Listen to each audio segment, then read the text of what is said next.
When we do measurements, we must make sure that we measure correctly. If we look at these two pencils, you can clearly see with your eye that the purple pencil is longer than what the pink pencil is. So when we now have to measure with a ruler, you must take your pencil and start your pencil exactly at 0 centimeters and move and measure it exactly to the point of your pencil. So this pencil will be 8 centimeters long. Now try for yourself. Remember, you must start your pencil exactly on 0 and end exactly where your pencil's point ends.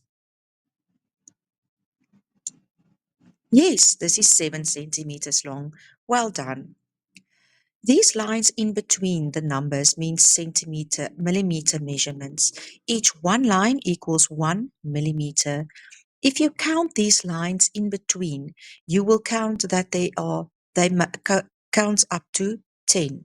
So 1 centimeter is 10 millimeters.